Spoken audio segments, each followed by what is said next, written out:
Komite Stabilitas Sistem Keuangan atau KSSK optimistis ekonomi Indonesia tetap tumbuh tinggi di tengah masih gelapnya kondisi global.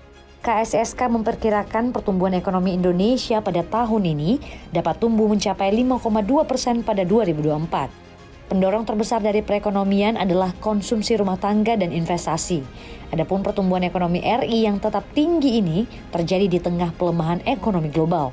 Sri Mulyani mengungkapkan bahwa ketidakpastian pasar keuangan global masih tinggi. Ini terjadi di tengah pertumbuhan ekonomi dunia yang memang relatif stabil tetapi tetap lemah. Sri Mulyani menambahkan tim KSSK akan terus memantau dan menjaga stabilitas sistem keuangan ke depan. Untuk perekonomian Indonesia di sisa 2024 pun diyakini masih bakal terjaga dengan baik. Tingkat konsumsi masyarakat diyakini masih akan terus tumbuh dan menopang ekonomi. Di sisi lain, pemerintah juga akan melanjutkan program bantuan sosial atau Perlinsos demi membantu masyarakat.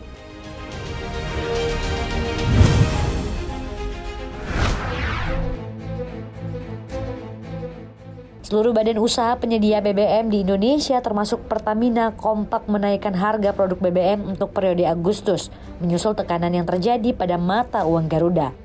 Shell terpantau menaikkan harga jual beberapa produk BBM-nya seperti Shell Super, Shell V-Power, dan Shell V-Power Diesel.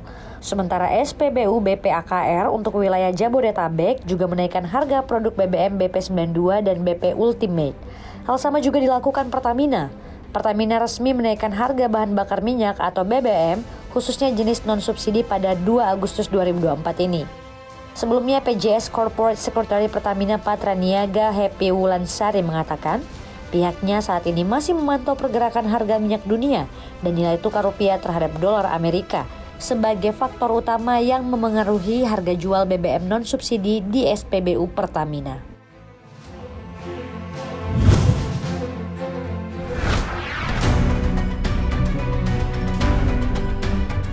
Proyek pembangunan Ibu Kota Negara atau IKN ternyata belum sesuai harapan. Keterlambatan pengerjaan proyek membuat beberapa rencana ke depan terhambat. Salah satunya mengenai pemindahan ASN serta TNI dan Polri, sekaligus bertepatan dengan upacara peringatan Hari Kemerdekaan 17 Agustus 2024. Menteri Pendayagunaan Aparatur Negara dan Reformasi Birokrasi atau PAN-RB Abdullah Aswar Anas mengatakan, jumlah ASN, TNI, dan Polri yang dipindahkan berkurang dari 3.200 orang menjadi 1.700 orang. Anas mengatakan sesuai arahan Presiden Jokowi, PNS atau ASN di bawah eselon 1 tidak perlu sharing apartemen. Semula PNS ASN di bawah eselon 1 harus sharing apartemen. Dengan skema baru ini maka kebutuhan ASN yang dipindahkan harus sesuai dengan ketersediaan apartemen atau rusun. Anas menambahkan ASN, TNI dan Polri pada gelombang 1 ini akan menerima apartemen atau rusun yang dekat dengan pusat pemerintahan.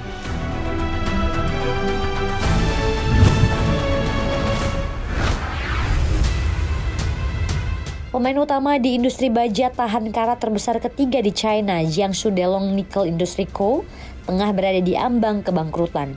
Jiangsu Delong memiliki cabang usaha di bidang pengolahan dan pemurnian atau smelter nikel di Indonesia. Di antaranya PT Virtue Dragon Nickel Industry dan PT Obsidian Stainless Steel yang berlokasi di Konawe, Sulawesi Tenggara. Kemudian PT Gunbuster Nickel Industry yang berlokasi di Morowali, Sulawesi Tengah. Jiangsu Delong didirikan oleh Dai Gofang pada tahun 2010 berbasis di Kabupaten Jiangshui di Provinsi Jiangsu, di mana ia mengoperasikan 3 pabrik peleburan. Jiangsu Delong diketahui memiliki kapasitas produksi baja tahan karat sebesar 5 juta metrik ton di China dan 2,5 juta di Indonesia.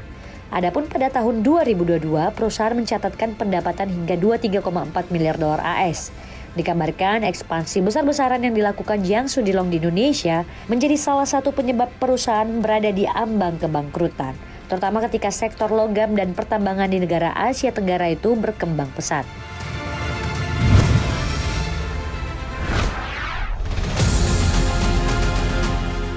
Raksasa teknologi Intel Corporation akan melakukan pemutusan hubungan kerja terhadap lebih dari 15% dari pekerjanya dan menghentikan pembayaran dividen mulai kuartal keempat. Langkah ini diambil sebagai bagian dari upaya untuk memulihkan bisnis manufaktur yang mengalami kerugian. Intel juga memperkirakan pendapatan kuartal ketiga di bawah ekspektasi. Penurunan kinerja ini disebabkan karena perusahaan produsen chip ini mengalami penurunan dalam pengeluaran untuk semikonduktor pusat data tradisional dan lebih berfokus pada chip AI, di mana Intel tertinggal dari para pesaingnya. Akibatnya saham Intel anjlok 20% dalam perdagangan setelah jam kerja, mengakibatkan potensi kerugian nilai pasar lebih dari 24 miliar dolar Amerika Serikat. Saham tersebut sebelumnya telah ditutup turun 7% pada hari Kamis, seiring dengan penurunan saham chip di Amerika Serikat setelah perkiraan konservatif dari ARM Holdings. Namun hasil ini tidak mengguncang industri chip secara keseluruhan, karena Nvidia dan AMD justru mengalami kenaikan setelah jam kerja, menunjukkan posisi mereka yang kuat dalam memanfaatkan ledakan AI. PHK ini akan berdampak pada sekitar 17.500 pegawai Intel yang mempekerjakan sekitar 116.500, menyatakan bahwa sebagian besar pemutusan hubungan kerja akan selesai pada akhir 2024.